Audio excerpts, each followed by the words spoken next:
Hi అండి, నేను ఈరోజు చాట పూజించుకుంటున్నాను. మా అత్తమ్మ కాయిదాలు మెంతులు వేసి నానబెట్టి మళ్ళీ పసుపు వేసి గ్రైండర్ పట్టింది. వాళ్ళు చాట్లకు పూజించుకున్న తర్వాత మిగిలిందట, అది నాకు పంపించింది. నేనే వెళ్ళి తీసుకొచ్చుకున్నాను.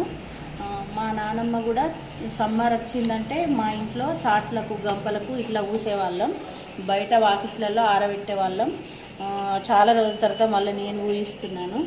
అంతకుముందు ఒకసారి నేనే స్వయంగా గ్రైండర్ పట్టి చేసుకున్నా, కానీ మళ్ళీ అంత ఖరాబ్ అయింది చాట. అందుకే మళ్ళీ ఇట్లా ఊహించుకుంటే కొత్తగా కనిపిస్తుంది. మీలో ఎవరికైనా తెలుసా ఇట్లాంటివి? తెలిస్తే కామెంట్ చేయండి. మా సైడ్ అయితే ఎక్కువ శాతం చాట్లు ఖరాబ్ అయితే ఇట్లనే చేసుకుంటారు. మెంతులు పేపర్స్ నానబెట్టి వాటిని నానిన తర్వాత పసుపు వేసి గ్రైండర్ పడతారు.